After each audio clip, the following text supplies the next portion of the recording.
Someone better looking than you.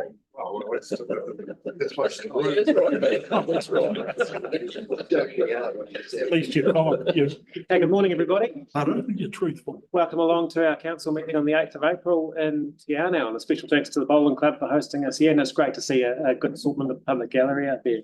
Just going to start with our opening karakia. Whakataka te hau ki te uru, whakataka te hau ki te tonga, kia makinakina ki uta, kia mataratara ki te ai, he akiana te atakura, he tio, he hoka, he hohu, te hei, maui. Seeks the winds from the west, seeks the winds from the south, let the breeze blow over the land, let the breeze blow over the ocean, let the red tip dawn come with a sharpened air, a touch of frost, a promise of a glorious day. Thank you.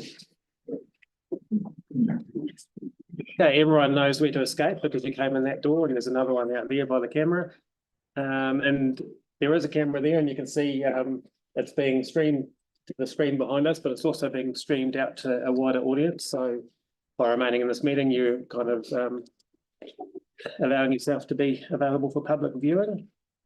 Do we have any apologies? I've got one from Councillor Somerville and from Councillor Dobson.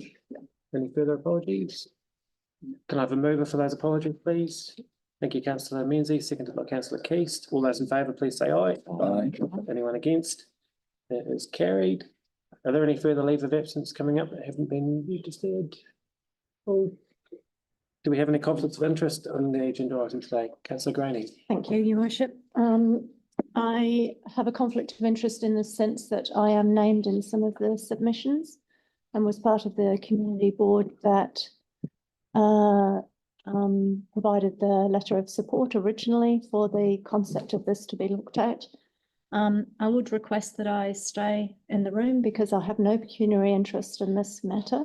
And I'm prepared to keep an objective and open mind to the situation. However, I have decided to exclude myself from any final voting. Cool. Thank you, Councillor. Nothing further. We don't have any additional agenda items. And today we're effectively here to hear submissions on the floating sauna. So our only report of the day, which is submissions hearing for a proposed licence to occupy on Lake Henry and Ivan Wilson Park. And I've got Sam, Megan and Kevin up there to introduce the report. So I'll hand over to you, Sam.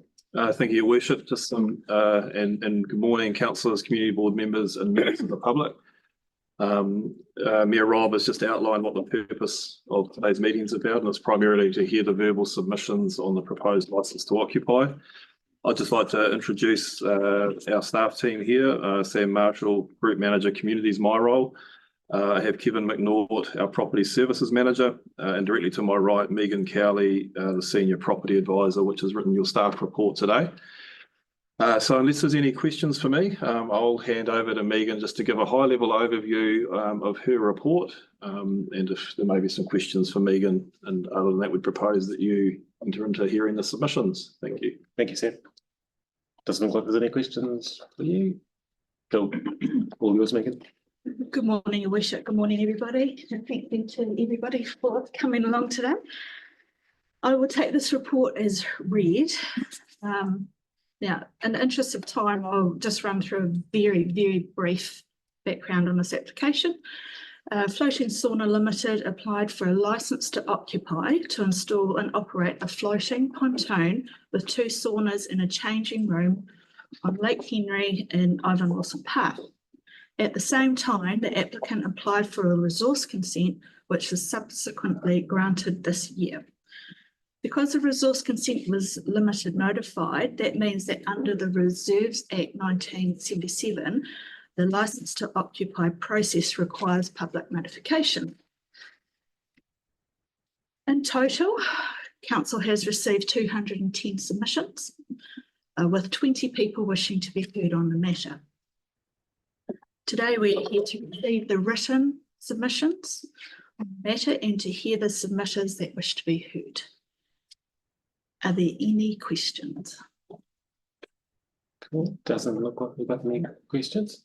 And yeah, I just want to acknowledge the people that have come today to speak, and also the number of people that have submitted. There's quite a number of submissions in there, and it's great that people have taken the time to bring their feedback into us. And we're all here with open minds, and yeah, we're not going to be making any decision today, but we're just here to hear from the public and approve these. So if there's no more questions from the team. Do we do these recommendations now or after this? I'm just thinking the best way to actually. Well, we're going to thank all the submitters who have spoken, so maybe we do. Yeah, do it at the end. Yeah, so I'll go to the recommendations at the end of the submission part. We're 4 minutes early from our first speaker, but I'm going to suggest that we roll it along anyway. I'm sure that Shirley's available. Cool. So how we're going to run this today, effectively, we're going to have, sorry, I just want to acknowledge we've got people online as well. I think just Wendy. So people have got 10 minutes for their submission. We've got a timer that comes up. So the submission time includes questions. So a recommendation is to kind of use 5 minutes to do your verbal submission, and then we can ask questions around the table. So question and clarification, not really a forum for debate or anything like that. We're not going to get into any kind of two-way kind of, and it's best if you sort of speak to what's in your submission as well. So don't be intimidated by it. It might look like a court setup, but it's not. We're all pretty relaxed. Yeah, it's great that you've taken the time to come along today. So Shirley, you can be first up if you like. Do you want to, we might move the staff from the Yeah, here. sure. We'll move over there, but we'll be available to help with questions and that sort of thing. And you're welcome to sit or stand, whatever you're comfortable with. And yeah, we should see the timer there behind us. So. And Shirley's is on page 403 of our agenda, or 344 in the booklet. Just throw it around.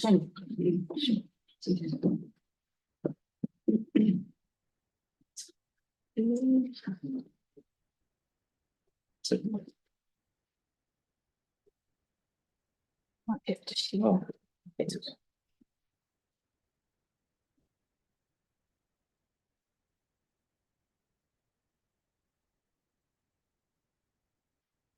But whenever you're ready.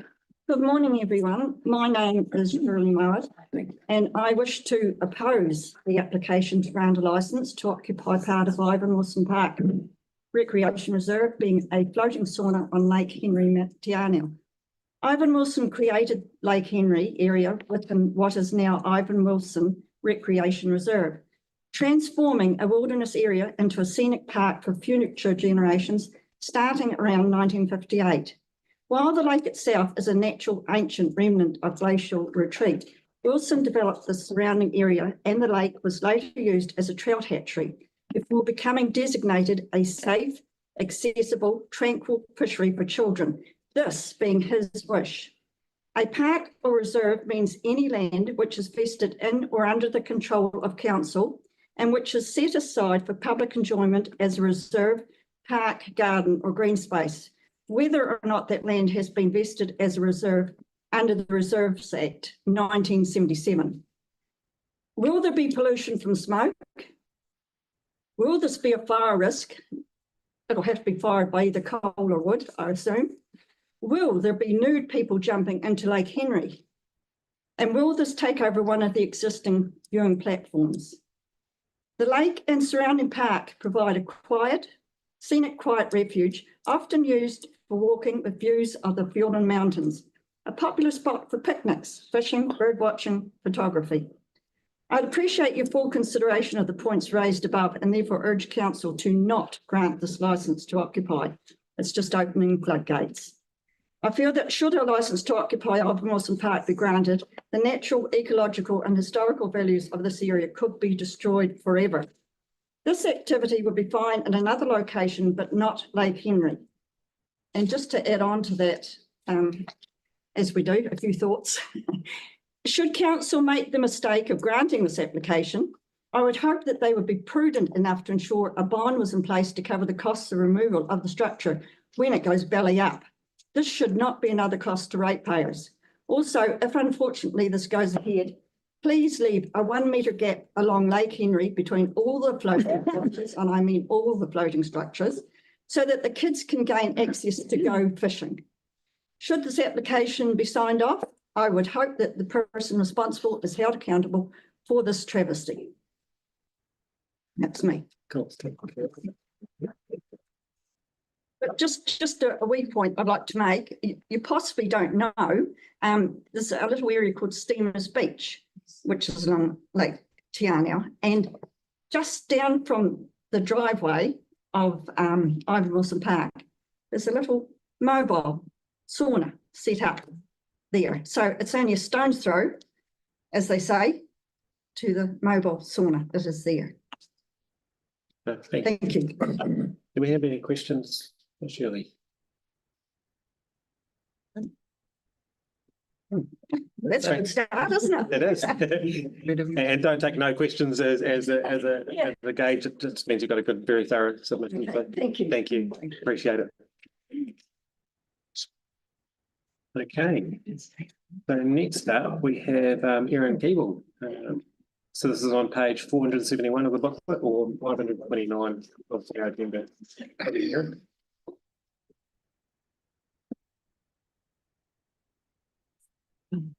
Ready when you go? Yeah, good morning. I just wanted to say thank you very much for having the opportunity to make submissions.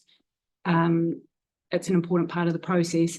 I'm sure, as you'll be aware, that because the application doesn't comply with the management plan, it required a decision by the minister, but that has been delegated back down to council. So I would encourage you to bear that in mind when you make your decision. It's not a trifling matter. I agree with Te Ao Marama that the appropriate process would be to review the management plan. As I've said in my submissions, the management plan had some pretty clear provisions in terms of not having fires, having the least number of structures as possible, and granting leases when they are considered to be in the public interest and in accordance with the reserve's purpose, objectives and policy.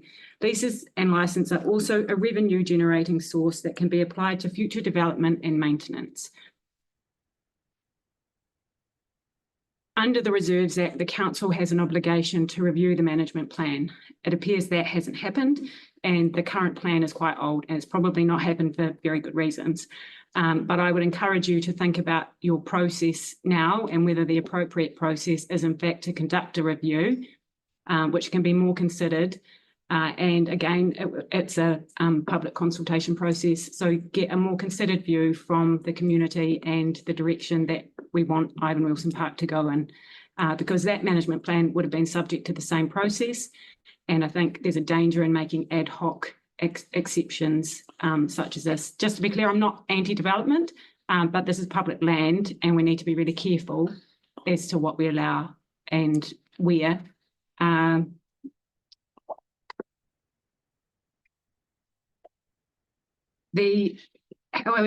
if council did decide to grant a licence, there are a number of things that I would encourage you to think of. The first is that the term is long. It's 15 years with one right of renewal. You don't have to grant that. You could make it much shorter and not have an anticipated right of renewal. That would provide some protection in case things don't go well. As we know, we're in a time of flux at the moment with tourism and what's happening globally. It would be a shame if we are left with structures that we can't get rid of. So I would encourage you to consider the applicant being required to pay a bond for removal of that. And I also, given the nature of it, I would encourage you to consider the directors of the company guaranteeing the licence to occupy. As I've already mentioned, in the management plan, it talks about being able to use the park as revenue generating. As far as I can tell, the contributions are pretty minor. There is also no reference to upgrading the public toilets, which is one of the things the community board wanted to see. There's no mention of a pathway or an obligation to create one. And there is one discrepancy I wasn't sure of. It says there's a special term that says the floating pontoon is not to be attached to the existing platform, but the resource consent seems to indicate that it is. So that would need to be taken into account. And in the resource consent process, they couldn't take into account commercial realities. However, the council can in this process, and I would encourage you to do so. As Shirley has said, there is already a sauna in the nearby vicinity, and there are some others in the community as well. So what is the reality of this business operating and using the public land to do it? One of the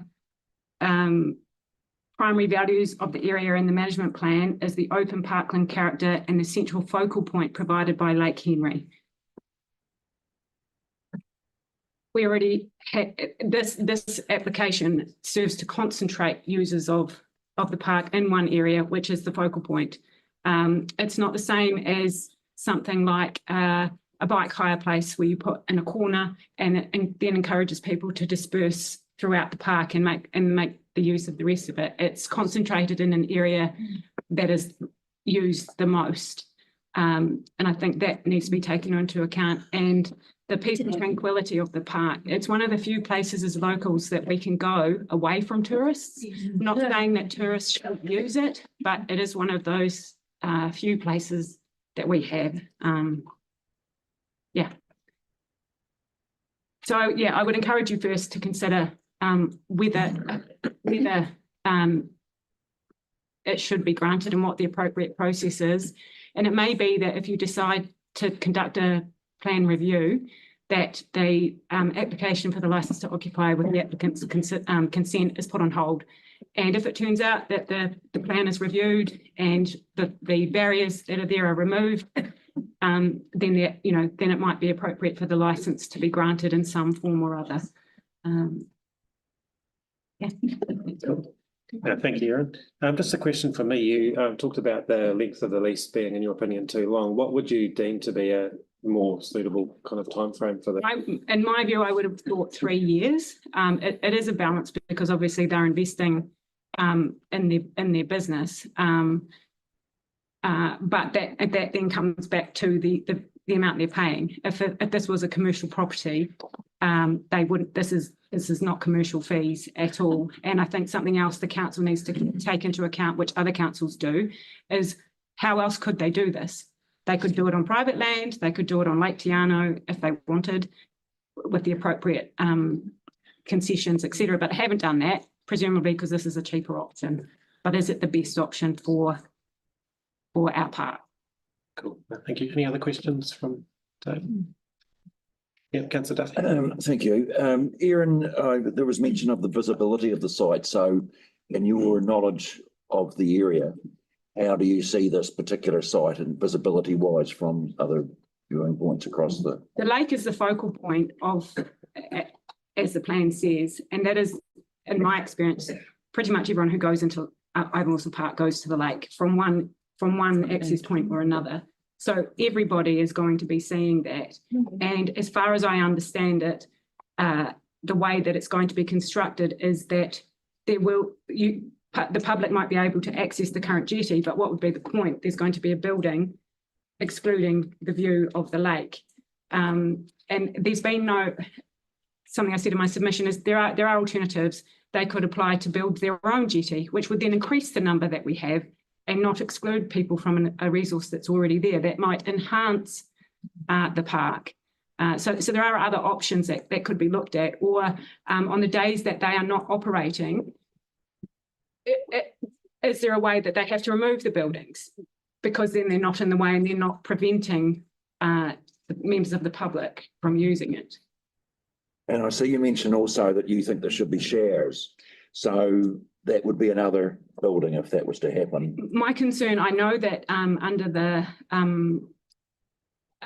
regional council's plan, they don't see people jumping into the lake as a discharge, but I don't think that doesn't take into consideration the numbers of people that we're dealing with here, and the fact that it's not just sunscreen, it's perfume, shampoo, conditioner, deodorant, and then you've got that. I think they're planning to wash out the sauna So that has to be going into the lake. So I would encourage, because we don't know what effect that's going to have, require testing, and then we'll know. And if it's fine, great. And if it's not, then there will be the ability, you build in conditions with the ability to stop and, you know, require remediation, whatever. But just because it's not a discharge under the regional plan doesn't mean that you as council can't consider it in this process.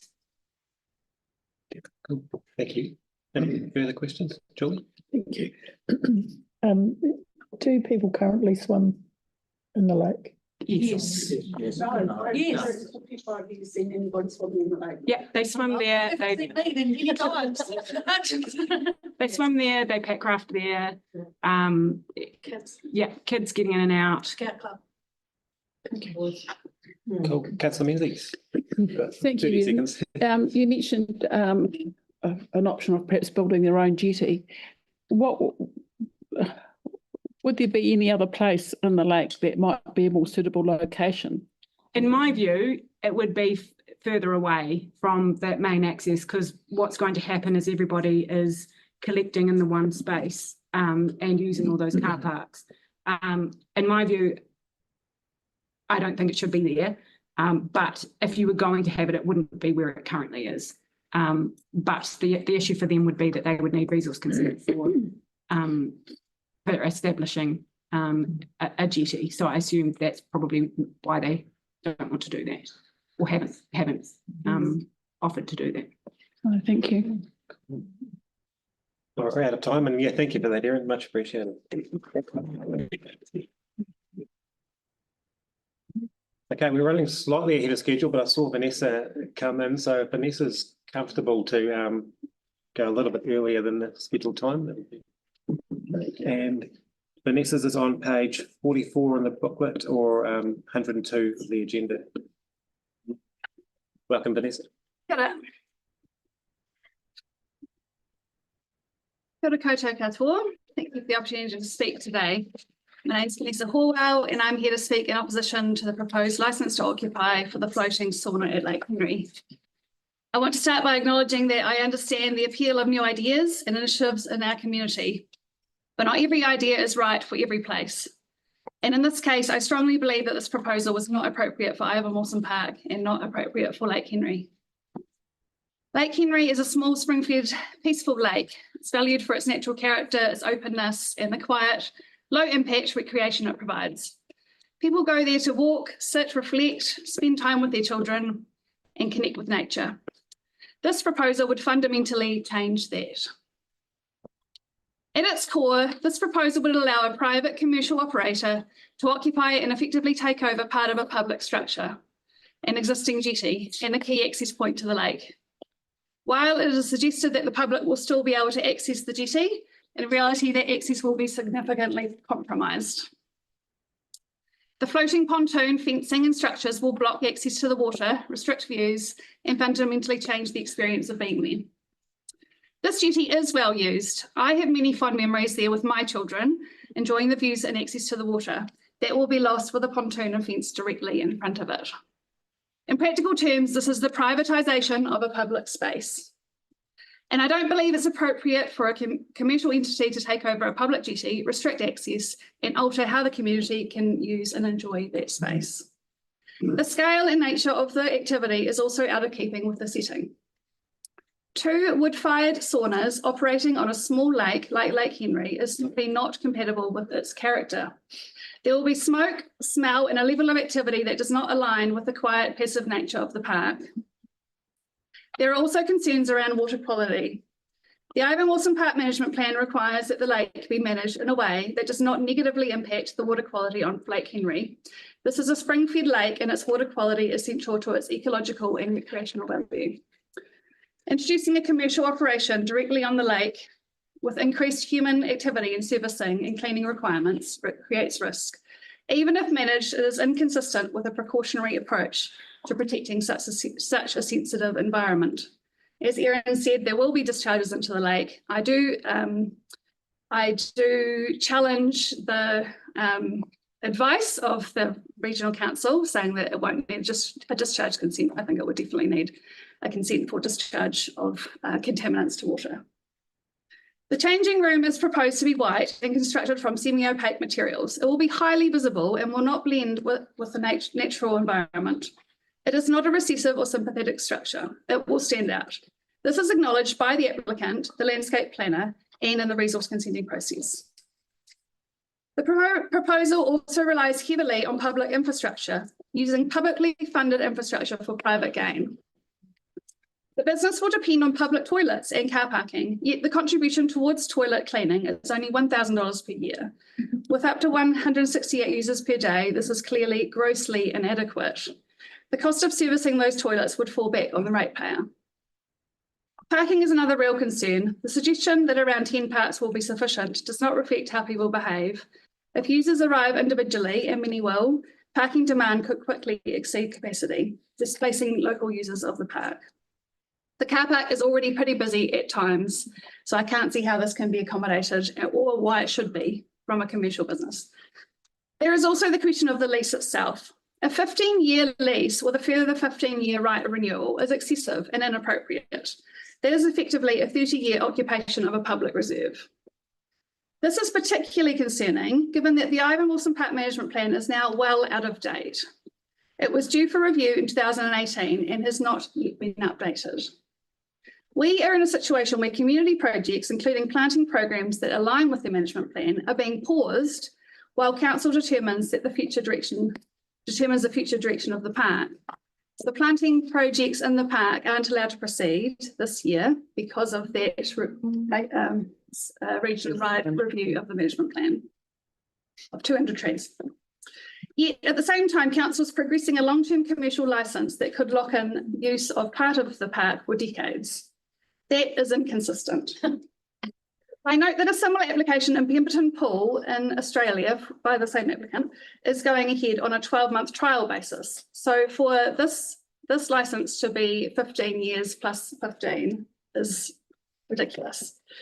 In this space, the council is governed by the Ivan Wilson Park Management Plan, which was developed through a community public consultation process.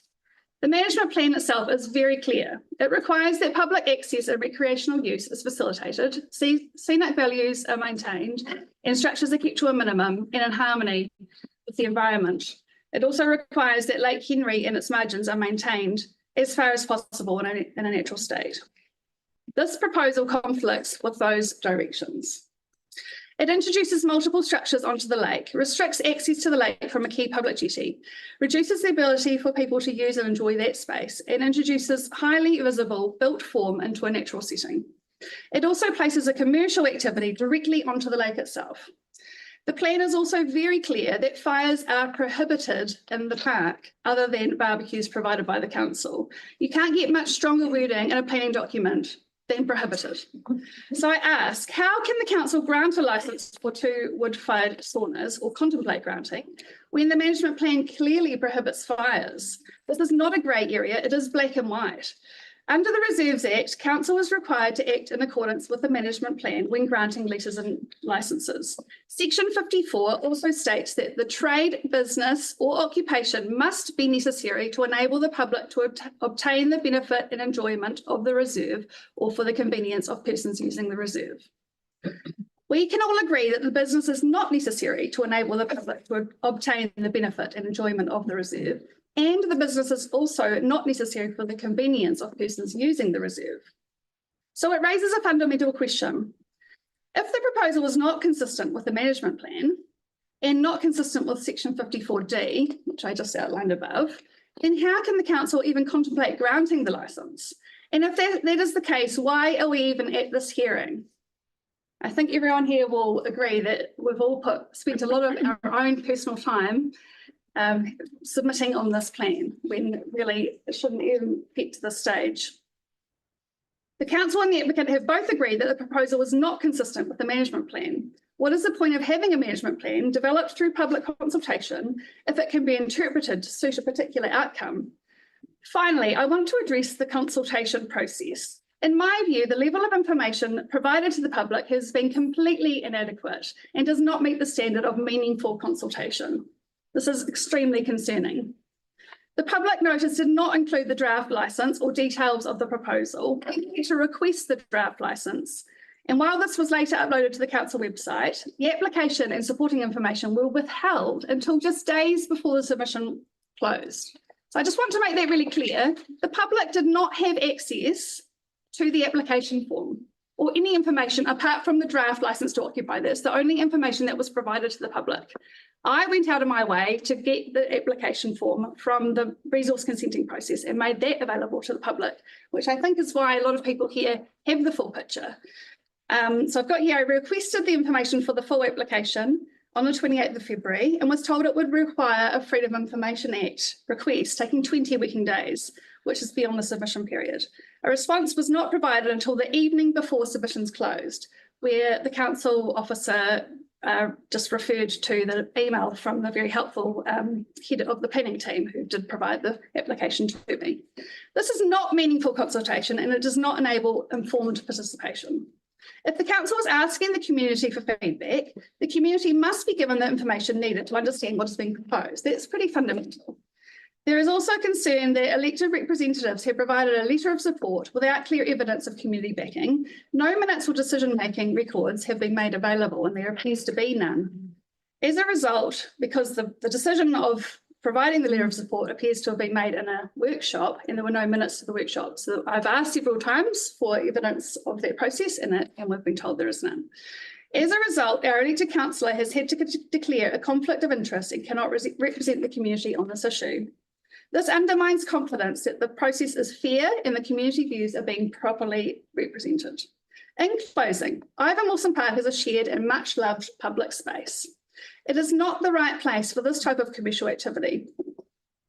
The proposal compromises public access, conflicts with the management plan, risks impacts on water quality, and relies on public infrastructure without adequate return, and introduces a level of development that is out of keeping with the character of the park. This is a decision that will shape how this space is used for decades. Our kids deserve to experience this place the way that we have. Please make the right decision to protect the long-term public character of Ivan Wilson Park and decline this proposal. Very good. So we don't have any time for questions because we used the full 10 minutes, but yeah, thank you for your passion and your time. Okay, we are still running slightly ahead of time, but I'm going to see if Chris Morrison is in the room at the moment. He is. Welcome, Chris.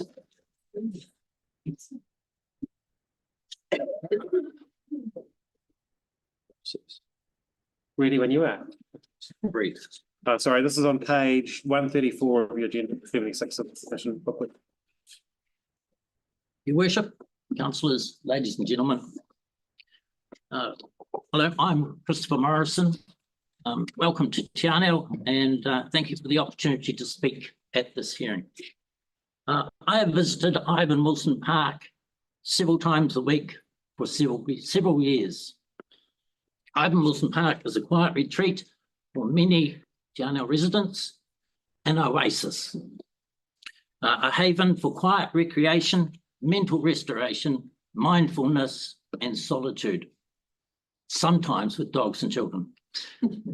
It's one of the few remaining sheltered, peaceful environments close to Te Anau Township.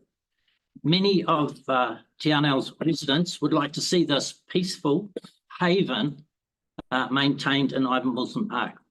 My discussions with many community members are that there will be considerable negative effects on social values and how and why people use the park if the sauna is built on Lake Henry. I believe that research by the applicants and our community board has failed to qualify these social values. Lake Henry within the reserve has considerably more values than just a mire lake in a recreation reserve. It's a scenic jewel. I can understand why the applicants would like to use this exact location in the reserve for their commercial enterprise. It has stunning lake views day and night. I have chosen to come and talk because I believe the decision-making process to date has not adequately considered a full suite of sustainable management obligations. While environmental effects were assessed there is little or no evidence that the applicants or the council have evaluated or considered any social effects on existing reserve uses, any social and any community well-being and cultural values, intergenerational equity, including the ability of future generations to enjoy the reserve as it was planned. I consider this omission inconsistent with the principles of sustainable management and contrary to the expectations of responsible reserve administration. The proposed site is located in what is widely regarded as the most visually significant and photogenic site in Ivan Wilson Park. The introduction of the proposed commercial floating structure will intrude on natural vistas and affect mirror-like lake reflections. It's a mill pond in there. Generate noise, water disturbance, and visual disruption from client activity, and diminish the intrinsic values of the reserve.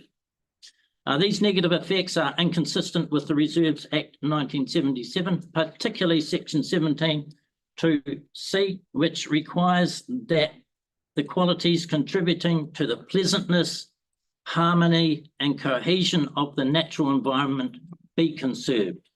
The proposal does not comply with several management objectives and policies of the Ivan Wilson Park Management Plan. In particular, a floating commercial structure is inconsistent with the intended parkscape envisioned by Ivan Wilson and not reflected in the plan. The development policy 4.2 requires assessment of the effects on the environment, existing activities, flora, fauna, and unique features, including the park's quietness, which would be adversely affected. The commercial nature of the activity is not contemplated by the plan, which focuses on landscaping and low-impact recreational facilities. Section 17 of the Reserve Act requires that the public have free and reasonable access to recreation reserves. The proposal involves creating exclusive occupation of the jetty frontage with fencing and gating, which would restrict public access, prevent the public from using the jetty for its intended recreational purposes, contravene the statutory requirement for open public use. Now, one of the roles of our community board is to promote social, economic, environmental, and cultural well-being of our community. And I'm saying this to this council, that the social and cultural components relating to this application have been poorly addressed. And the application would have been declined if they were researched. Lake Henry within Ivan Wilson Park is not an appropriate location for this commercial floating sauna, and I request that the application be declined in full. Thank you. Cool, thank you, Chris. Do you have any questions from the table? Looks like there's no questions. Thank you very much for the time. Thank you. Thanks, Chris. It's coming in via Zoom, but are they not there yet? I imagine they're probably coming in. I have emailed it, but yeah. Cool. Tammy's here. So Tammy, I see Tammy's here, so we might just change the order around a little bit, and if Tammy's comfortable to come forward, that'd be great.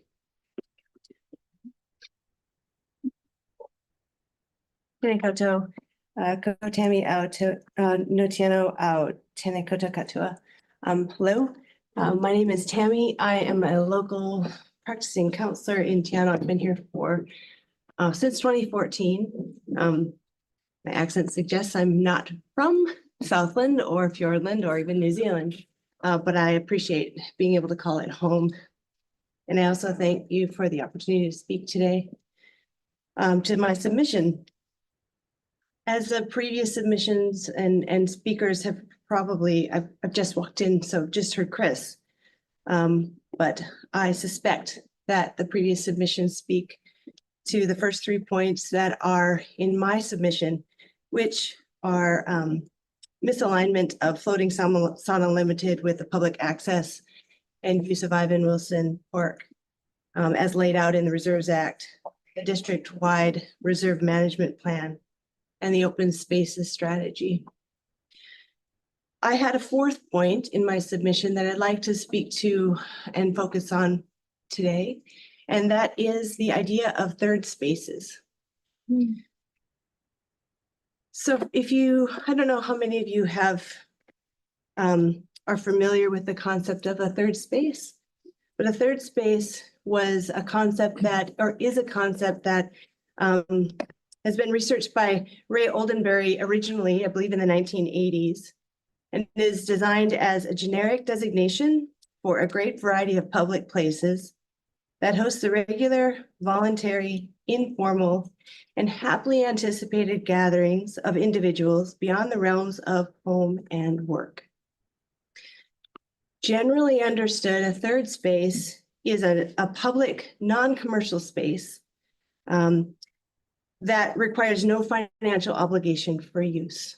So it's a rather open space, really accessible to most people. It's a place where you might show up and spontaneously meet a neighbor or someone new. They're places of connection. Third spaces have a really important part to play in the health and well-being of any community. And Ivan Wilson is a pretty special third space in Teano. What third spaces have to do with health and well-being goes hand in hand in what health and well-being rests upon, which is connection and relationship for the human species. We're social beings. Third spaces are pretty rapidly disappearing in New Zealand. A recent statistic in New Zealand, in the New Zealand Wellbeing Statistics, cites that 44% of the population in New Zealand reports feeling lonely or isolated at some point in the last 4 weeks. That information is from Rachel Judkins, who wrote an article for the spinoff in February of 2025. The most vulnerable groups for isolation and loneliness are older age groups, the rainbow community, disabled people, unemployed, single parents, people of lower income, Maori, and young people ages 15 to 24. So there's a lot of people in our community and maybe probably in this room that fit into one of those categories. Ivan Wilson is a place where if there is isolation or loneliness, you can meet and connect without that financial obligation and maybe feel a little bit more connected to your community or your neighbor, or again, meet someone new. The Helen Clark Foundation produced the Alone Together report. And in it talks about the ways that communities can bolster health and well-being, as well as protect health and well-being. And among the recommendations are to create and protect public places, public parks, green spaces, in other words, third spaces in a community. And again, Ivan Wilson is one of these third spaces. I was part of a third space initiative in Teano in 2024 and 2025. And one of the parts of this initiative was to blow up a map of Teano and the surrounding area, all the way out to Manapori and north on Milford Road, and have people put a pinpoint on the map of their favorite third space and then write a little sticky note about what they love about that space. Ivan Wilson was resoundingly popular in all of those maps that we posted around town and at public events as a third space.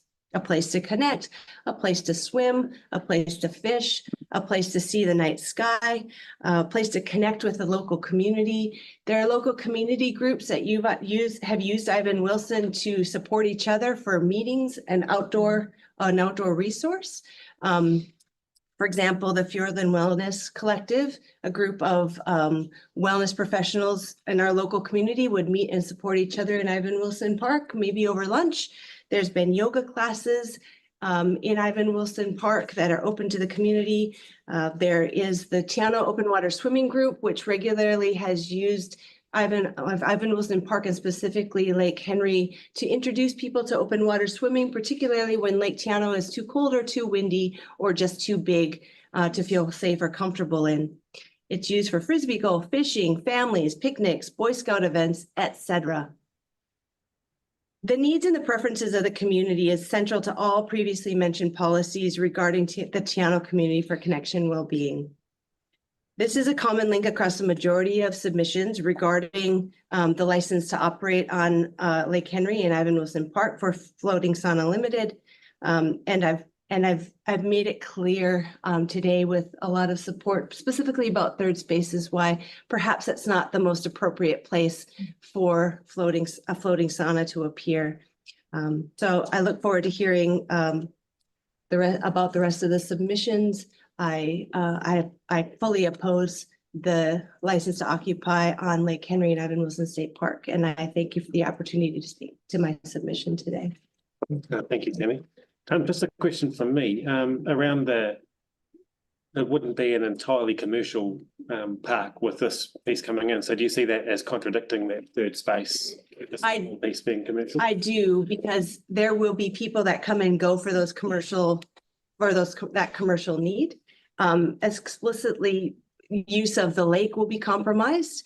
I think it would be, so to be clear, that platform is just a bit bigger than my house, the footprint of my house. And so when I sit in my house and I think of what if my house was on Lake Henry, would I feel comfortable jumping in the lake and swimming across it? No, I wouldn't. So for that explicitly, it would impose.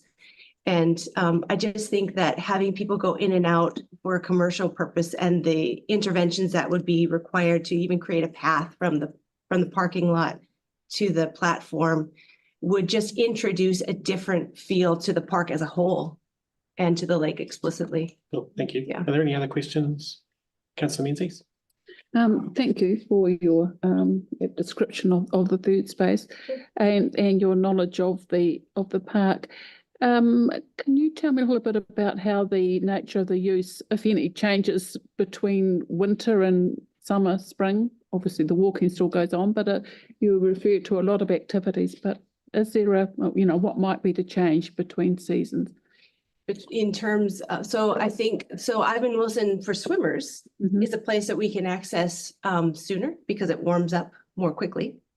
I think the night sky is pretty obvious. That's a use in the evening, and it gets darker sooner, so that can be accessible earlier in the day or in the evening.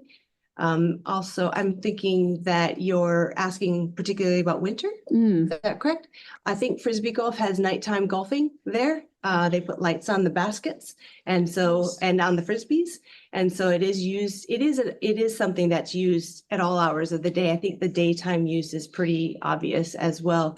There's also a lot of runners that go use Ivan Wilson in the early morning hours with a headlamp. And so I don't think it matters if it's day or night. I think probably the park is busier during the day than the evening, but it's not immune to pretty solid evening use as well in the winter. Yeah. Councillor Duffy. You mentioned the night sky. So given that this is a daylight operation, you still see some impediment of the night sky The platform appreciation, the platform blocking the view, Yeah. as it were. Okay. Yeah. Thank you. Cool. Thank you very much, Tammy. Really appreciate you coming along and speaking to us.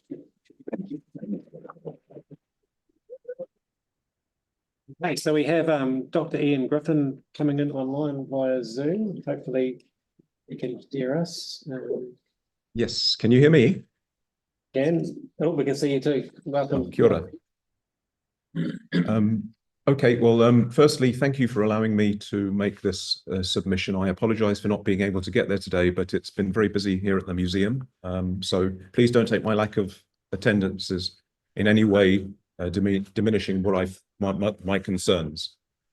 Thank you for the opportunity to speak. I want to begin by being clear. I'm not opposed to the idea of a sauna facility, nor to the proponents. My concern is about this particular location. Ivan Wilson Park is a public reserve, and under the Reserves Act, its purpose is to protect and enhance the natural, scenic and recreational values that the public comes here to enjoy. Any commercial activity needs to sit comfortably within that purpose. At present, this is a place that's defined by openness. I've been there a number of times. It's a quiet lake, an uninterrupted horizon, and a strong sense of natural character. Placing a permanent floating structure on the lake introduces a visual focal point that changes the experience. It shifts the balance from passive recreation towards commercial use. But the issue I really want to emphasize most strongly is one I care about deeply, and that's the night sky. This particular site has a rare quality. It's a clear, accessible view to the southern horizon. It makes it one of the better places in TNL to enjoy the aurora australis and the southern night sky. From an astronomical perspective, it does not take much to undo that. Even small amounts of poorly controlled lighting reduce contrast, affect dark adaptation, and diminish what people can see. Over water, those effects are amplified by reflection. What really concerns me here is that the proposal does not clearly set out how lighting will be managed. Without that, it's really difficult to understand the true impact on arguably one of the nicest places in TNL to enjoy the night sky. More broadly, Fiordland's reputation rests on its natural environment, and increasingly that includes its dark skies. Locations like this are part of that value.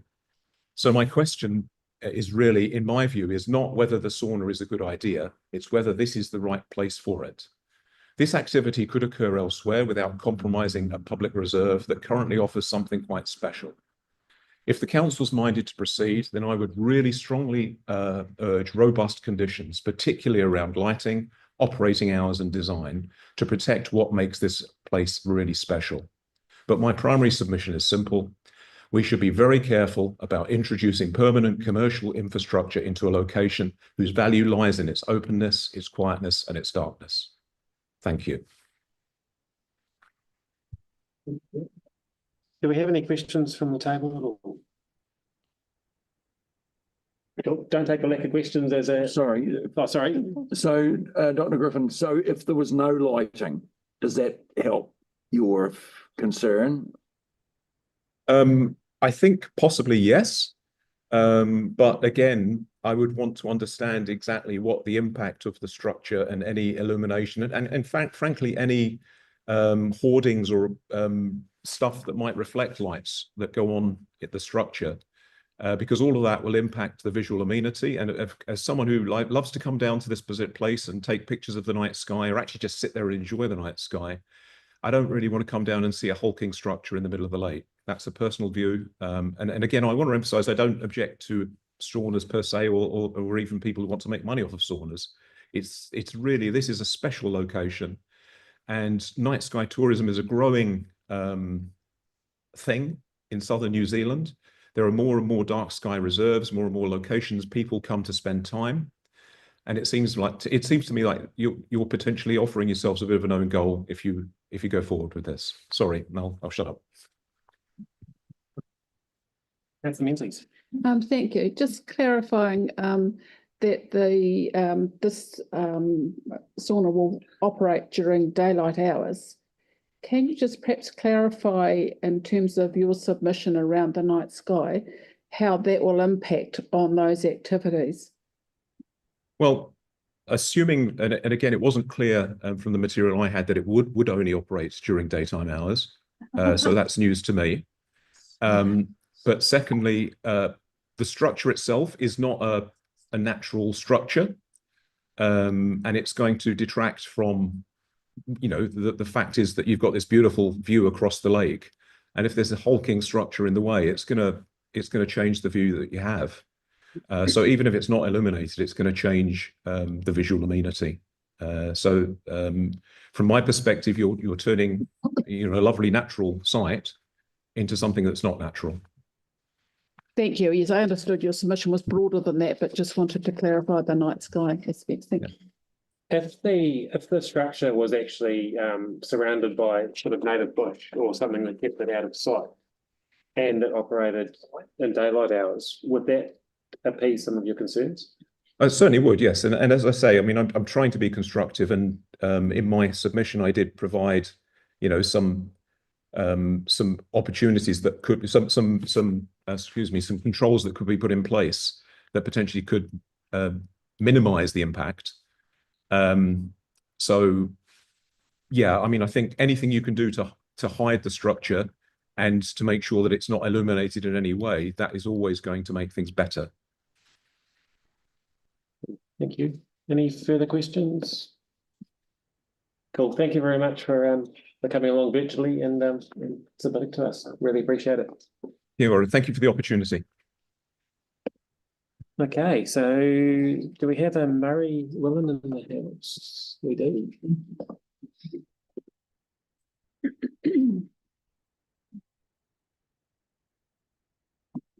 Welcome, Murray. Thank you for coming. Morning. Hi, my name's Murray Willens. I'm speaking on behalf of myself and my wife, Tania, who uses Ivan Wilson Park quite often. So we wish to submit this document in opposition to the floating sauna proposal in Lake Henry, Ivan Wilson Park. Reading through the Ivan Wilson Park management plan, which was quite interesting because I wasn't aware of the document, and but it really highlighted to us that we see many inconsistencies between the proposed sauna activity and the values, policies and objectives of the said plan, particularly in relation to the special character and water quality of Lake Henry. The plan constantly alludes to Lake Henry and the surrounding bog vegetation as the central point of the reserve, while in the past the lake's pure waters provided spring water for the Te Anau fish hatchery, although I'm not entirely sure about that. In recent times, the trout hatchery facility and water has been used for rearing the endangered whio, blue duck. It seems that Lake Henry is a very important part of the park, and that ensuring this remains as natural as possible is vital. Under the ecological values, the plan notes the lack of induced enrichment and eutrophication in Lake Henry, together with the virtually natural state of its surrounding vegetation, ensure the water supply to the wildlife park is of very high quality. And as far as possible, maintain Lake Henry and the surrounding bog in its natural state. In the management policies, it says to manage the park in such a manner as to not negatively impact on Lake Henry water quality. And I guess we found it very difficult to think that having people jumping in there after being in the sauna, and then, as often is the case, when you get out of very hot air and jump into very cold, you'll probably urinate or that sort of thing. So that's, you know, we found that to be very inconsistent with the management policies of the lake.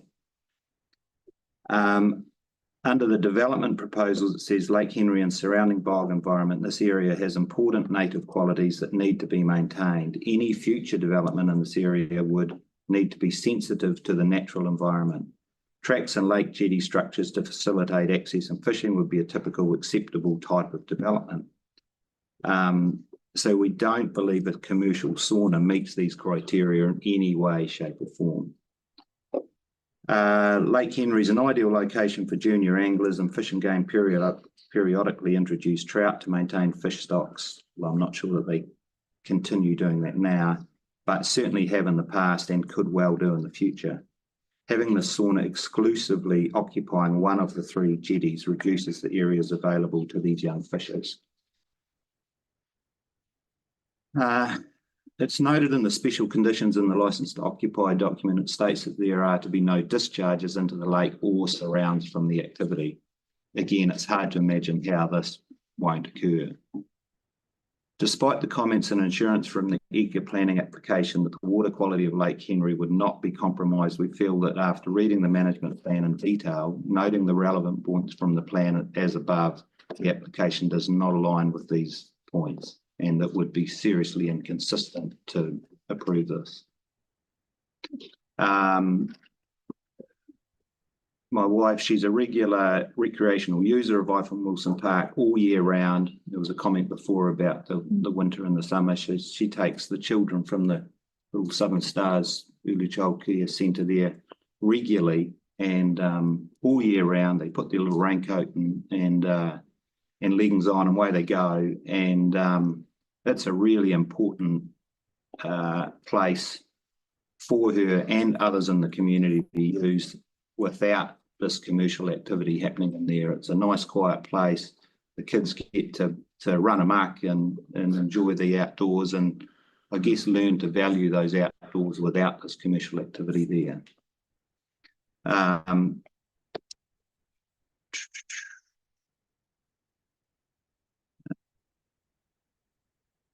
Management policies include leasing of reserves enables private enterprises. So we acknowledge that it does provide for that, but it does say to provide recreational facilities to the public. However, this particular private enterprise seems to be in conflict with many of the other objectives and policies of the plan, i.e. water quality, quiet recreational space for public and to utilise. The management policy, recreational use facilities to keep the number of structures on the reserve to a minimum with the following explanation. Ivan Wilson Park, with its parkland character, offers visitors peace and tranquility. And a number of the speakers, I haven't been here that long, but every speaker has mentioned that. And I think as a community, we really value those areas. There's less and less of those in Te Anau now, and that's becoming more and more valued, I suppose, by the locals. The management policy for leases and temporary use to grant leases when they are considered to be in the public interest and in accordance with the reserve's purposes, objectives and policy, to require all lessees to act in accordance with the management plan. Noted the management plan, public opinion must be a significant determinant in the outcome of the process. The Reserves Act clearly establishes that leasing and other occupational rights must be considered as one aspect of the total management requirements of a reserve, and that as a general rule, the rights of the public take the priority over the requirements of a prospective lessee. And again, that's another really significant and important point. In closing, we would like to stress that we feel that approving this long-term lease, 15 years plus 15 years, will materially and permanently change the feel of the entire reserve. So although this occurs in a relatively small part of the reserve, it is an area that can be seen from other parts of the reserve and will materially and permanently impact on that location.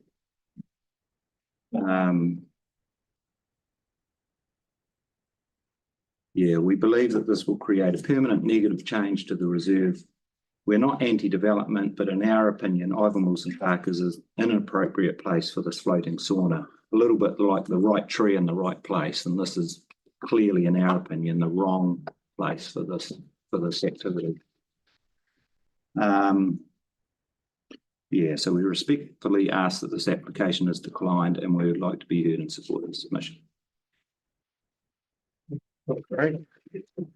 Just a couple of quick questions from me. So you mentioned about the existing jetties taking up one of those. So would you support it if it was in a different location on its own structure? Not at all. No, it's just it's sort of like the wrong tree in the wrong place, in our opinion. You know, if you want to have a commercial activity like this, buy a bit of land, build a pond, build your sauna, or put it in a place that, you know, is already busy and already has a number of people. Don't go and put it in a place that was never intended for this sort of activity. It's going to materially and permanently change the place.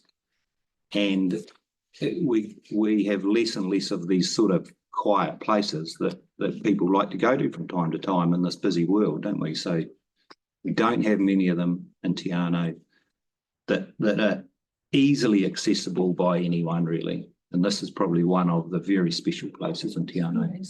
Cool, thank you. Are there any other questions on the table? Cool, thank you very much, Barry. Really appreciate you coming on. Yeah, I'm not going to jinx this by saying we're running ahead of schedule, because last time I did that, we ended up way behind, but we are still running ahead of schedule. Is Nick around? Can we get a copy of the reserve management plan? Morning, all. Got it, Nick? Yeah, just fine. Yeah, really. The microphone. So I'll just go through the project their voice. Yeah. Tēnā koutou katoa. Like most people here today, I'm not here to argue against the business itself. done well. I think that it would be a great addition to the region. As a proposal, I 100% support the business concept, but I 100% oppose its occupation in Lake Henry. We can pause it. These are plain.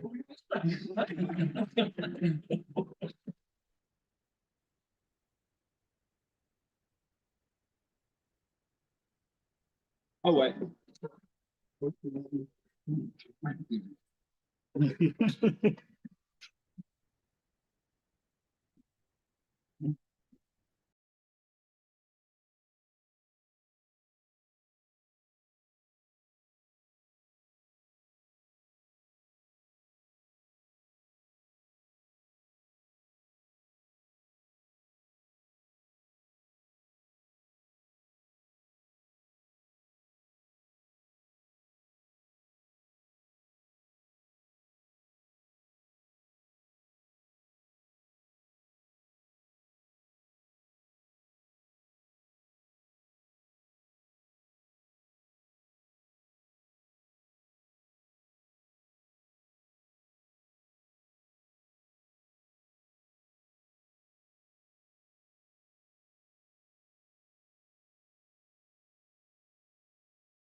We might be hearing more of that with a fire hazard in the park. Look, we should absolutely be encouraging people to come here, create something new and exciting for the region, for visitors and locals alike. But this proposal places a private commercialized activity into a public space where there's no way that change can be used. I just don't see how it aligns with either the Resources Act or the outdated but still binding park management plan. When you step back, this becomes less about saunas and more about how we use public space. Ivan Wilson Park is a recreational reserve. It's meant to be open, accessible, with its natural character and aesthetic protected. What's proposed here changes all that. We've also heard here today evidence that this proposal does not comply with the management plan. And that matters because that plan, it's not optional. It's the framework that guides decisions like this. I won't have the time here today to go through every little detail of the written submission, but others here are far more better placed to speak on those points. But they include conflict with the park's primary purpose, the privatization of public infrastructure, and the precedent that sets, the effects on natural character, and the displacement of existing passive recreation. This includes a safe, accessible, and south-facing aurora viewing point. The number of nights I've spent out there with people from all around the world, just enjoying the night sky here that we have here in Fiordland. That's what's at stake here. We're going potentially to lose that. Other inconsistencies with both the management plan and the local community board's original letter of support. There's another layer to all this. It's one where a social license carries more weight than any statutory approval. Businesses succeed because people support them or choose to use them. If a business begins an open conflict with the community that it wishes to serve, then it starts on the back foot. And the real decision isn't made here in this room. It's made out there with how people feel about the business. So to bring it back to where I started, I support the idea of the business. I just don't support its location or form. As a private enterprise that's in a public space, reduces access and alters the aesthetic of the lake. For those reasons, I ask that this license be declined. Ngā mihi. Thank you, Nick. Just a question from me in terms of, is it Ivan Wilson Park in general that you don't support, or the location in Ivan Wilson Park? The location in the heart of the reserve, and the fact that it will obstruct any south-facing views. Yeah. So is there another part in the park that you would support the sauna being located? Absolutely. It's just its placement obstructing a public viewing platform, the jetty itself. If it were off to one side, its own private access way, yes, that would be a different conversation for sure. Yeah. Thank you. Councillor Menzies, do you have a question? No, it's all right, you've asked the question. Thank you. So in light of what you just said, how do you see the usage of the lake with that? Do you still see the lake being used as proposed as appropriate, or? No, I think there'll be a reluctance to shoot the Aurora, and it'll be obstructed. So it'll be of no use to anyone in that location. So if the sauna was, say, in the forest or somewhere, yes, away from the lake, how would you see that cooling off thing happening? And by some other means, like a shower, or using the lake in a different way, or leave the lake out of it? What's your? If it were off to one side and not on the viewing platform, then the access would be there, the view south would be there. As long as that's maintained, if there's no light pollution involved, then if the business hours were restricted daylight only, it's fine. Any further questions? Cool. No, thank you very much, Nick. Wendy's online. So we have our next speaker, which is Wendy Holder, and she's coming in via Zoom, and I believe she's available.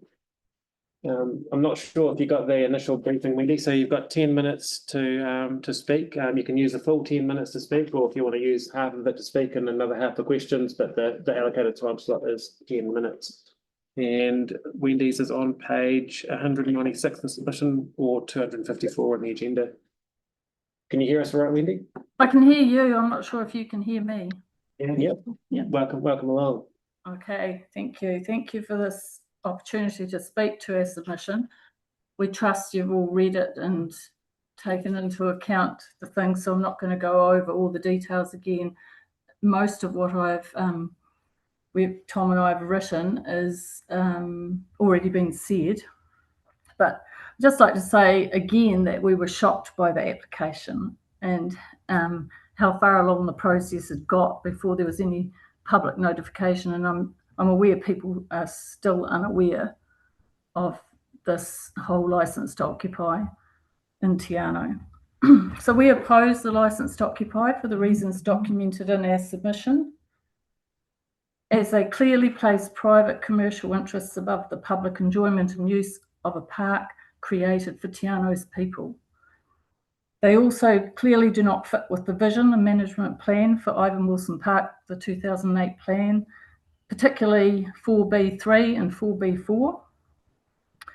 This does an injustice to those gone before and their vision, as well as to the ratepayers of Te Anau, who many are still not even aware of this proposal, and their children and generations to come. There is plenty of private land available to build a pond and execute the floating sauna limited dream without destroying a public park. So I think you'll have the photos I sent through on the submission. And if you look at if you have a look at the one with the floating sauna in front of the platform, that was all done to scale. You'll see that Tom was standing up measuring the 4 meters for me. And you'll also see the view that is going to be lost. So it's on page 258 of our agenda. So there are 3 floating platforms on the 3 docks on the lake, and so 1/3 of the access to the lake is going to be lost completely when you look at that to scale photo of what will happen. Also, the floating pontoon and saunas will be seen from every dock. Just the day we were down there, there were 2 or 3 families on each of the docks there enjoying it was a Sunday afternoon, enjoying the view and the water. There is no financial gain from the tourism, or I can't see any, as nobody's going to come to Te Anau for a floating sauna and a plunge, because they are in nearly every city, place, holiday town in New Zealand already. At the moment, I'm in Mount Maunganui, and they're on the beach at Mount Maunganui. They're in Wanaka, they're in Queenstown, not particularly this company, but I'm saying that they're not going to come to Te Anau just to have a sauna. So they're already going to be here using all the other facilities, and I don't see any increase to tourism through it. And the only financial gain that we see is to the company that's proposed this. There's a loss to the community of this tranquil natural park if this license to occupy goes ahead. So I'm taking it you've read my submission with all the technical points in it. So then I've just got a few questions for you either to answer or to ponder. So what and how does the Southland District Council councillors see this being a financial plus for tourism? Or is there going to be a levy for every person who uses the sauna that will go into the Te Anau community? Because if there was, and you got maximum people per day, 168 times 365 a year, even if they paid $1, that would be 61,000, and that would be a financial gain. But if they paid $10, it would assist the community to build another park exclusive to those that just want to have a quiet, tranquil afternoon.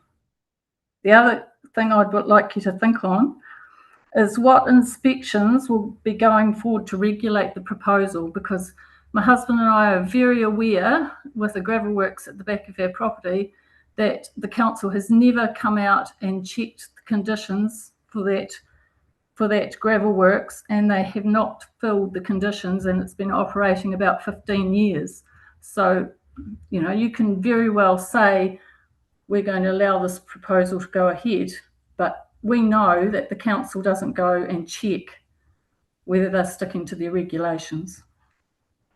Are you working for us, so the Te Anau people, the ratepayer, or are you working for their business, the floating sauna business? And just how can councillors justify this private commercial operation?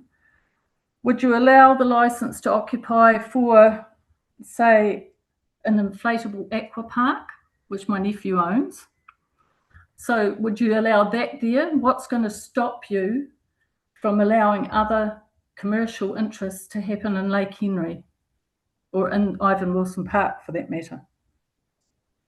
Those are just some of the questions Tom and I have for you to ponder on after you've read our submission. I presume you already all have, but that's all from us. Oh, thank you, Wendy. And yes, we have read your submission. I've just got a couple of questions myself first. So you mentioned the usage of the existing platforms. If the sauna was on a separate platform, on its own platform, would you be more supportive of it? Well, it can't be taken in little bites like that, because there's all the other things in our submission as well, like the 1.5 to 2 litres of sweat going into the lake every time someone plunges, because that's how much sweat you lose in the sauna. The nude bodies going in when there's children playing in the park, you know, there's all those other things, because wherever you put a floating platform with a sauna on Lake Henry, it's going to be seen from 1, 2, or all of the platforms. Yeah, no, thank you. And just answering your question, or the question around that levy, so would you be more supportive if there was a levy coming back from each use? Well, no, we're not more supportive of it, because we don't believe that's the place for a floating sauna. We believe that's a place for the people of Te Anau to have some tranquil time for themselves.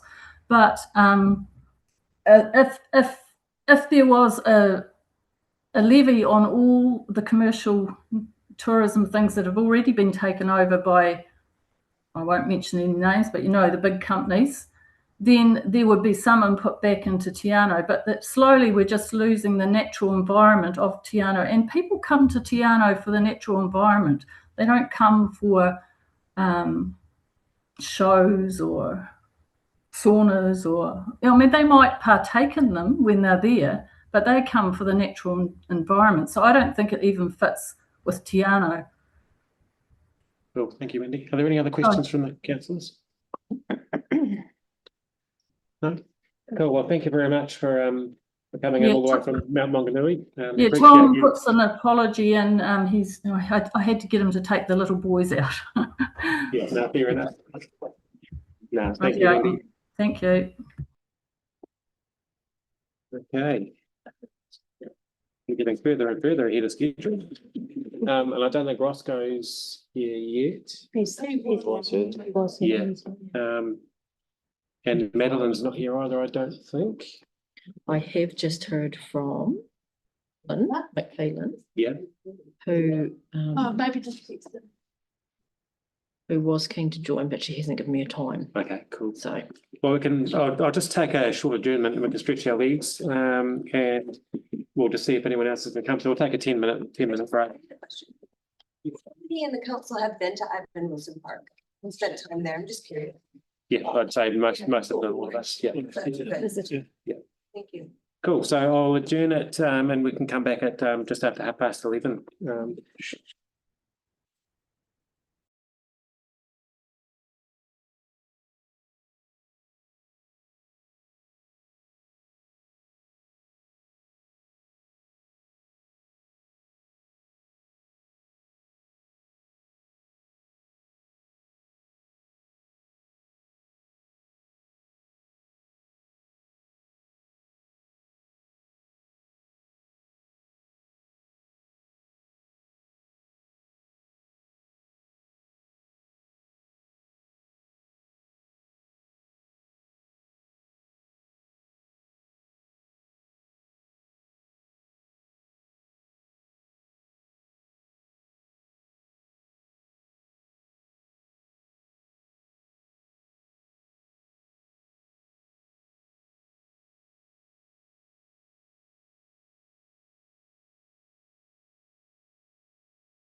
So I think a couple of people have jumped out onto the fire truck, so we'll have to wait for them to come back. But I see Madeline's arrived a bit early, which is helpful, and she's kindly offered to come up a bit earlier. So yeah, I'll invite you to the table now, Madeline. So we're basically going to give you 10 minutes. You can use a full 10 minutes for your submission, or you can use a part of it and leave some time for questions. But the window that you've got is 10 minutes. And I think you know that they're just not going to debate or anything. It'll just be questions for clarification from you. But thank you for coming along, and yeah, just when you're ready. Kia ora koutou. My name is Madeline Peacock. I'm third generation Te Anau resident, and I've spent most of my life living here. I'm a regular visitor to Ivan Wilson Park, and I have been since I was a little girl. Ivan Wilson Park is a special place to me. I value it as a place to find some calm and peace from the busyness of life, and often actually the wind. It's quite peaceful in there. I walk my dog there regularly. I find it's easily accessible, and I love the amazing natural environment that can be found. I really enjoy seeing the trees actually, and the change of season as they go. I also enjoy that it is a space that's free from commercial influence, and all these things are part of what make the park special to me, and also the wider community. I oppose the proposed licence to occupy for the floating sauna on Lake Henry. I don't envy your 560-page agenda for the day. And in preparing for my submissions today, my oral submission today, I've taken some time to read through other submissions. Well, up until about 3 hours worth of reading, and then I stopped. So yeah, well done, you guys. Having read the submissions, it's clear that my reasons for opposing the proposal are really no different than the majority of others who also oppose it, but it is clear that there's a high level of concern from the community about this proposal. I don't know if it's common to receive so many submissions for a seemingly low-level proposal, but I think that it is telling. While submitters have approached this from different angles, there are consistent themes which also align with my submission. And today I just want to speak to a few of the key points from my written submission. Firstly, I don't oppose the activity. I enjoy a sauna, especially the cold plunge aspect of it. And I would really like to see this business become established in Te Anau, but believe that Ivan Wilson Park is not the appropriate place for it. And that's due to it being a reserve under the Reserves Act. And you've already read this, and you know this, and you've heard this. But it's a permanent establishment of built structures on the lake edge, and the floating buildings, which will be a focal point on Lake Henry, which is not consistent with Section 17 of the Reserves Act, requiring the park to be managed for public recreation and enjoyment while maintaining open space and the natural environment. And while the proposal doesn't fully exclude public access, it does establish a defined area of the reserve that is occupied and primarily used for commercial activity. And this creates a space that is functionally prioritised for paying users rather than shared public space, shared public use. And this represents a shift from incidental recreational use to sustained commercial use occupying part of the reserve. And that's not consistent with the purpose of a recreation reserve. I also believe that the proposal does not align with the Ivan Wilson Park Management Plan. Taken as a whole, the management plan establishes a clear direction to protect the natural character, minimise built form, and support informal recreation. The proposal does not align with this direction. Specifically, I argue that it does not meet the threshold for the management strategy for Lake Henry to maintain the lake and the surrounding bog in its natural state. I believe it does not comply with most of the policies in the plan and does not align with the ecological, scenic and recreational values. With regard to the water quality policy, the application is silent, perhaps conveniently, on the indirect and cumulative effects of the activity caused by people dipping or plunging into the lake. And I can't see anywhere that this has been identified by the council in their assessment of the application. On a busy day, there could be 168 people getting into that lake, many more than once, and you can't easily argue that that won't have a negative impact on the water quality when you consider this will introduce sweat, chemical contaminants and other bodily excretions. The use of the lake by fee-paying customers will likely also have an impact on the fish habitat and the experience of fishing for families and junior anglers. Introduction of a fixed commercial activity within the lake changes the character of use and introduces a competing activity that is not aligned with the established recreational purpose of the lake. The sauna is not just an add-on to the recreational offering, it intrinsically changes the nature of the use of that lake within the park. The proposal establishes a long-term commercial operation, 15 years with a further 15-year renewal, as you're well aware, rather than temporary or intermittent use. Now, for a bit of context, and just to get your brains working a little bit, for those of you that are in your 50s, that will mean that you're in your 80s by the time the tenure potentially ends. Those in their 60s, you'll be in your 90s. And if you were 10 years old today, you'd be 40 by the time that tenure ends. Now, I remind you of that because it gives some context to that duration. While structured as a license to occupy, the duration and nature of the activity are more consistent with a long-term commercial occupation. And this raises questions as to whether the proposal aligns with the intent of the management plan's provisions for temporary use and licenses, or if it should be considered as an application to lease. Along with many other submitters, I expressed concern at the setting of a precedent by granting the license to occupy. And while each application is considered on its merits, approval of this proposal would establish a precedent for permanent commercial occupation within the reserve. And this creates a risk of incremental change over time, leading to a gradual erosion of the natural and recreational values the management plan seeks to protect. Sometimes this process is known as creeping death. In conclusion, I argue that the application is not compellingly or robustly consistent with planning documents and regulatory requirements. As such, it can't be conclusively argued that Lake Henry and Ivan Wilson Park is suitable for the proposed activity. And I respectfully request that the council declines the application. I'm happy to take any questions, Mr. Mayor. Cool, thank you, Madeline. And yeah, we're quite stoked with 560 pages because it shows a very engaged community. That's awesome. So you mentioned that Ivan Wilson Park, in your opinion, isn't an ideal location. Do you have another location in mind where you think it would be more suitable? We already have a sauna business that operates from the lakeshore, Steamers Beach, as you're aware. So that's evidence that there are other options. I did think about this, and I know I didn't come up with anything in particular. Obviously, private land ownership would be one avenue that the applicant could take, as opposed to a public space, that has that sort of designation. Any other questions from the table? Councillor Buckright? Thank you. You mentioned the extent of the duration, 15 plus a renewal. Would it change the way you view this if, say, this had come in as an application for, say, a trial of 12 months at that particular location, though, still at that location, would that change your view at all? Yes and no.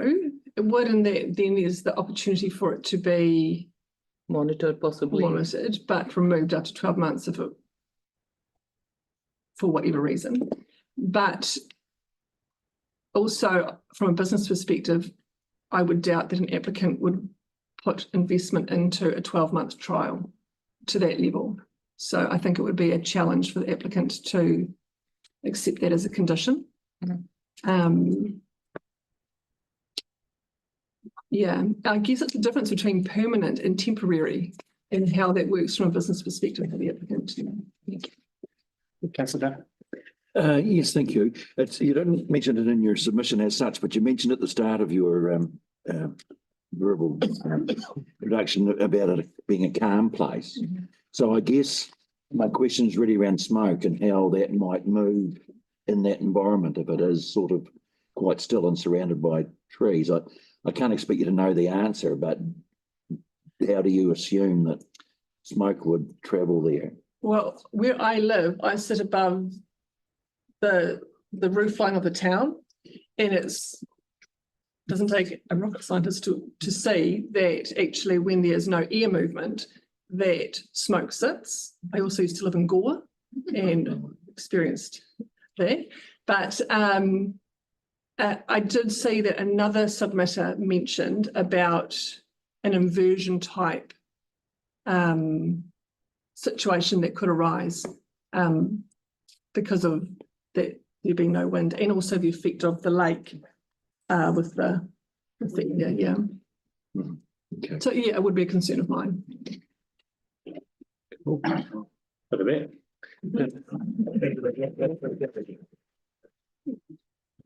Okay. So we haven't got anyone else? David's. Sorry, David's here. Cool. That's great. Thank you. So I'm going to assume that you're happy to come and present a bit earlier, David. About 2 hours. Thank you. Welcome along. G'day, I'm David Fortune. I've lived in Te Anau in the 1980s, and I've been here for about 14 years to now. It was my place to retire. I look out on the lake and it travel a lot, and it's the best place in the world. The Ivan Wilson Park, the nature of that, as several of the people have said, it's always calm. And someone else asked, have you as councillors been to the park? The answer was, I think, almost unanimously yes. To appreciate the park, you've got to wander around there, possibly on your own, possibly for an hour or a couple of hours. My question then too, you would be also, when you actually came to Ivan Wilson Park, you parked in the wee car park, and probably the very first place you went down to was down to the lake, to the jetty. That was the jetty where this proposal is for. So the first part of the park is we will actually go and see a bunch of buildings under this proposal rather than the lake and the jetty.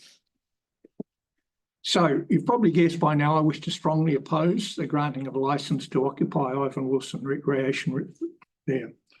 There are lots of aspects of that don't fit in with the current reserve status, and a lot of the previous speakers have actually said all that probably a lot better than I can. In my opinion, the reserve should not be part-owned by any individual or company. There's historical reasons for Ivan Wilson granting that, and it's kept, and it's totally different to part of the other areas around town, but it's an area which all of the other speakers have said they go and have a wander around and sit around and enjoy life. I brought my grandson here. Well, he comes here to see me. The first time he came, I took him to Ivan Wilson Park fairly soon on. He had his fishing rod. He had no idea about fishing, but he went to this jetty where this proposal is, and he fished there. After that, while he got a bit bored and jumped in the lake, as 6-year-old kids do. This proposal would negate all of that. He couldn't go fishing at that place, and he couldn't jump for a swim in at that place. The park is a lovely reserve. It's set up so people can stroll, picnic and relax. And I think everyone else has said, and probably everyone in Te Anau would say that it's negative. This proposal would negatively impact on these aims. The council is to, quote, maintain Lake Henry and the surrounding bog in its natural state. Bog sounds a terrible word, doesn't it? I mean, it sounds like it's really dirty and that. What the word bog is actually natural wetlands. And so this proposal, there seems to be very little keeping anything natural as well as being perhaps an eyesore. The council is to keep the number of structures to a minimum. This proposal is obviously against the policy where quite a group of extra structures are proposed in quite a large, as 80 square metres of stuff. So you go to Lake Henry and the first thing you probably see is the structure. There's been several questions about the water quality. I suspect that the wood proposal, as everyone else, would impact negatively on the water quality. The water is going to be heated. What's going to happen to it then? What's the impact on the fish? And if someone tells me that the sauna, with the various things that people will do in the sauna and then jump into the Lake Henry, will have no impact, I'm sorry, that's like watching pink elephants fly.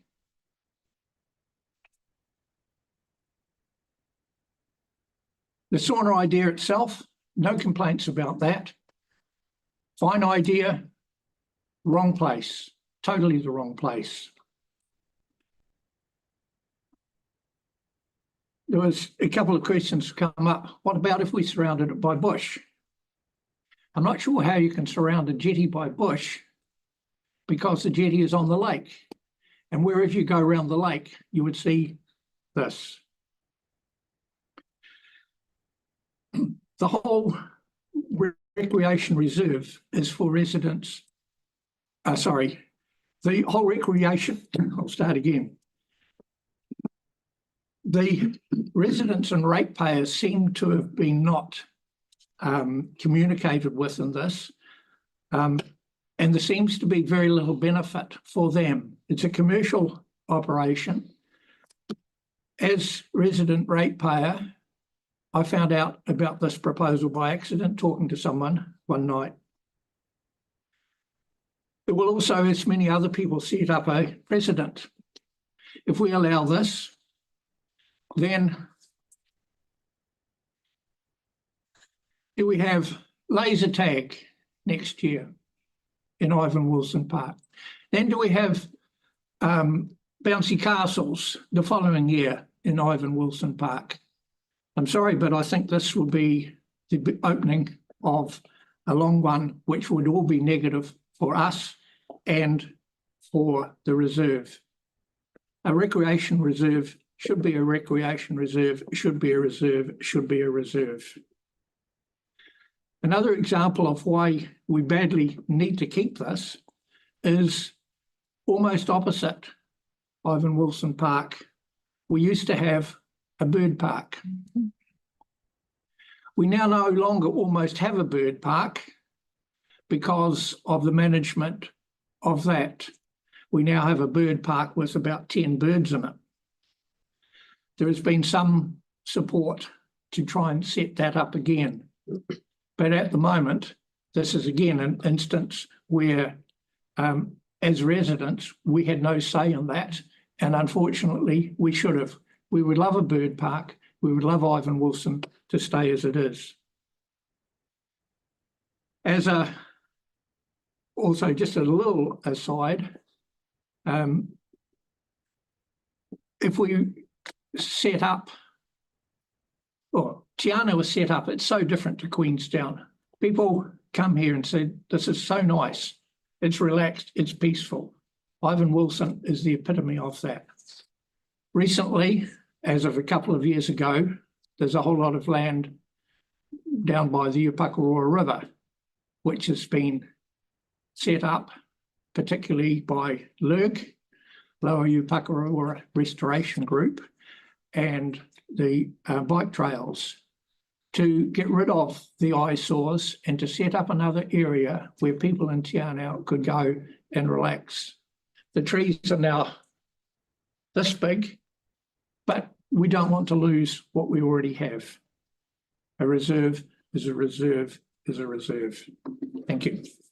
Thank you, Dave. Are there any questions in favour? No, that was another very good submission. Thank you very much. Okay, I don't believe we've got, unless we've got Jim available. No, we might have to break for an early lunch, I think. So we will, it's, yeah, just on 12 o'clock. So we'll break for an early lunch, and our next speaker is Jim at 1:30. And I imagine if Roscoe comes back, we'll slot him in somewhere along around there. So we'll play that by ear. So we'll come back at, I guess we come back at 1:20 in case Ross goes back, then we can slot him in prior to Jim. And we'll adjourn the meeting again for lunch.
Okay, welcome back, everybody. Thank you for that extended lunch break. Great to see the public gallery still having a few people hanging on there till the end. One of our submitters disappeared on the fire truck and haven't been able to get in touch with him. So if he arrives before we conclude the day, we'll slot him in. Otherwise, yesterday he zooms into a subsequent council meeting to still be able to have a say, given this was outside of his control. But we do have Nigel in the room, who was going to be our final submitter. But if you're comfortable to come up a bit early, Nigel, that would be fantastic. And like you've heard the rules from earlier on this morning, around the 10 minutes. And Yep. Thanks. And just ready when you are. Thank you, Blake. Thanks, Your Worship. My name's Nigel Reeves, and about 25 years ago, I married a local girl from Tayana, and been visiting every season, sometimes more often since then. And so I've been a visitor many times. My children have also worked in the village over a couple of summers in different supermarkets. I've also got 2 commercial properties in the town centre, and over, I guess, the last 7-8 years investing in the village, I've been able to support many initiatives financially, things like fighting for the BNZ branch to remain open over COVID and stay here as a vital service to small businesses that operate. Assistance with office accommodation for what I think is a really important project, and that's the Milford Opportunities project, which were located in one of my buildings for a time. I've also been a financial sponsor, things like the South Sea Spray Art Festival over summer, which I think you've probably all seen the benefits of. So it's great to hear today such a vocal community able to express their views and for their views. We're unable to hear back here. We're unable to hear what he's saying back here. Yeah, do you want to move forward a bit? I'll try to pick up. I think it's a sign of a healthy community that we're all here today, able to express our views, even if we don't all share the same views. We can all sit around a table and have a proper hearing. So I really welcome the opportunity.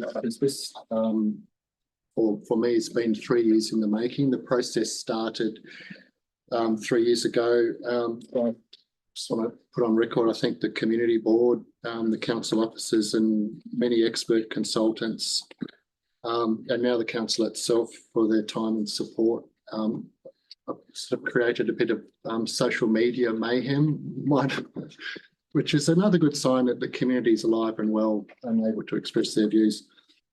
A common theme in this morning I've found is that most people actually support the idea. It's not the idea, it's the location that we're kind of working through. And that's good. That's fine, because as an entrepreneur, we look at the planning scheme, the community plans, strategies that are published with community consultation. We look at the law, and we sit back and go, okay, how do we've got an idea? How do we navigate through these formal documents? Is there a way through to reach an approval to get on and do what we want to do? So we look at the documents that are published and supported by the community before we invest our time and our money into pursuing these ideas. So, this is 3 years in the making, and many people much smarter than me have assessed this project against the law, and they find it to be entirely lawful. And I think that's something that we shouldn't lose sight of, because if you change the goalposts because people don't like something, well, it's kind of unfair. And the process is there for everyone to follow. So this project actually does have resource consent, and a lot of the issues put forward today are covered by these approvals processes. Now, I know legally, just because there's a resource consent doesn't mean that you guys are bound to make a decision just because I've got a resource consent. But experts have considered the resource consent issues that a lot of have been raised today, and approval was granted. And I think that should be taken into consideration. It's certainly as an information source to form your own opinions about how you feel about the project. With in terms of some of these issues, and I've only got 5 minutes left, but things like lighting, there is no lighting at all. It's just no lighting. Nighttime, the draft license is for daylight use only. So there's no nighttime activity.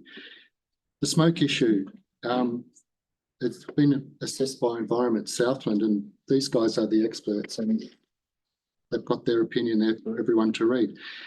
Public access for aurora photography, I've said in my public meetings that I would certainly allow public access onto the pontoon, which actually per square metre gives photographers more space than they've currently got. The other issue about there's other saunas operating elsewhere, well, I would hate to think that this licence is opposed because there's already existing saunas elsewhere. If we start going down that slippery slope, then we're in for trouble. It's just I just can't believe that. The valuation of the rent and the contribution towards the public toilets, these figures are set independently of not only myself, but the council officers as well. The council officers selected a qualified valuer to come up with the rent figure. I paid for that person, that expert, to do that work independently. That's the figure that they arrived at. So I just, some of these things need to be cleared up because it's sort of been a bit one-sided this morning. You've had a lot of just negativity about this project. There's actually a lot of benefits, which I'll go into in a second. My other operations elsewhere coexist perfectly with swim clubs, weddings. The sauna I have at Derby is actually a trout, designated trout fishery. People fish right up next to the sauna at Derby, and there's certainly fish haven't died because of the sauna being there. Photographers, family groups, this is a multi-use option. It doesn't exclude others from walking their dog or playing frisbee, etc. In the license as well, when a wedding occurs on mainly the main jetty, when a wedding occurs, I have to shut down, and that's fine. I accept that. I think that's an entirely reasonable thing to do. So I presented to the community board. I've really relied on their view whether or not to make a decision to proceed and invest in the resource consent process and the license application. This board, the community board process, which you guys endorse the process for, is really, in my understanding, a committee elected by the people to make decisions and express opinions on their behalf. The resource consent process itself was very thorough, and I highly recommend the council read the planner's report and the findings of the Commissioner Wilson. I don't think he's related to Ivan Wilson. I think that was just a lucky coincidence or not. I've attached that into my submission here just so that there's a lot of information in there, some of it technical, but I really highly recommend people read that for a lot of the background information and I guess impartial expert views on some of the issues raised today. The economic benefits of this are sound. This is not a business that I run to fail. It's successful elsewhere. There's no reason why it wouldn't be successful here. In fact, I think it would really add to the fabric of the economy here. The number one outcome for the community board strategic plan is around jobs and visitor activity. This is a new business in the space of wellness and well-being, which is projected to be one of the fastest growing tourism activities the next 5 years. Importantly, though, it's an activity that operates year-round, 7 days a week. In the winter shoulder period, this is an activity that will drive increase in overnight demand for overnight accommodation and visitor spend. Yeah, sorry, I just heard people laughing. Look, in summary, I recommend that you consider the information before you carefully, and I strongly recommend that the licence be approved. Cool. Thank you. Thank you, Nigel. We've got 15 seconds left. So if anyone's got a very quick question from the table, Councillor Dunn. No, just to do with the financial figure. So that $1,000 a year for the toilets, which comes to less than $20 a week, would you agree that that is very light for what the requirement in cleaning and other provisions, not as well as the use of the toilets themselves? Yeah, thanks for your question. Compared to what other businesses in town are paying. I'm not sure what other businesses are paying. I know that the other sauna isn't contributing anything at all for their use of their customers at the toilet. Elsewhere, my other sites, I pay rent, but I don't pay a specific cleaning fee for the toilet. I personally can't answer the question about the amount. I didn't set the amount. That was the suggestion by the council officers, and I agreed to the amount put forward to me. Cool, thank you. I'm not sure how they calculated it. Sorry, I'm going to have to not allow your question, Councillor Meathers. We have run out of time and just got to keep it even playing field for everyone. So thank you very much, Nigel, for pleasure coming along, and thank you to everyone else as well, and to all the people, like I mentioned at the start, that haven't come along today, but we've got a lot of submissions in here, and I know we've all read them. So thank you. So I'm going to assume that our final submitter isn't able to attend, but we will reach out to him and give him an opportunity to present to council between now and deliberations. So that is the conclusion of their report today. I might actually invite the staff to come back up to the table in case there is anything with the recommendations. So if you wanted to come back up, and I'll take us to our recommendations, which are on page 7 of the agenda. So we're noting the information contained in the report. We note that the matter or decision in this report is assessed as being administrative, but not significant based on our significant and engagement policy. We determine it complies with our decision-making provisions of the Local Government Act. We're receiving the written submissions and we're hearing the oral presentations from the submitters on the proposed submissions hearing for a proposed licence to occupy on Lake Henry, Ivan Wilson Park, Tano. And we're noting that all feedback received in the submissions and hearings will be considered at the Council's meeting on the 13th of May 2026, where it will deliberate on the submissions received. And importantly, we thank all the submitters who have spoken to the submissions at this meeting. So is someone in a position to move those recommendations? Councillor Boker-Roy, do we have a seconder?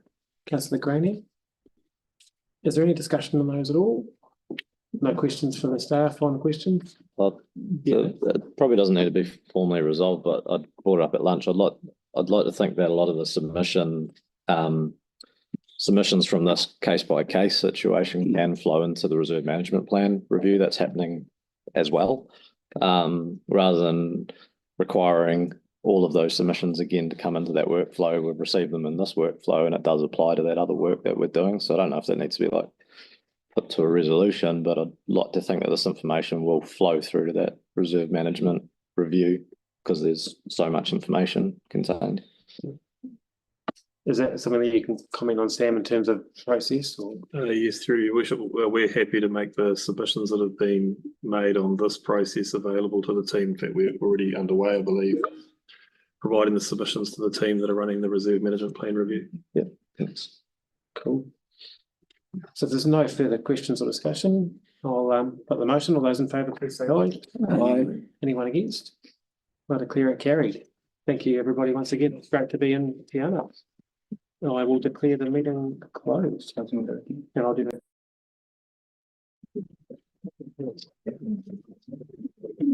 So, which I think I've got in my memory, but I'm just going to.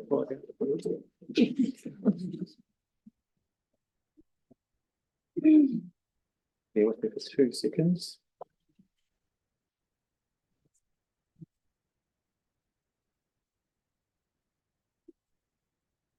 Kia ora te marino, kia whakapapa panamu te moana, ki tere a aroha mihi, ki ora te marino ara, mo aki, tono aki. Thank you, everybody. That was a fantastic day. Much appreciated.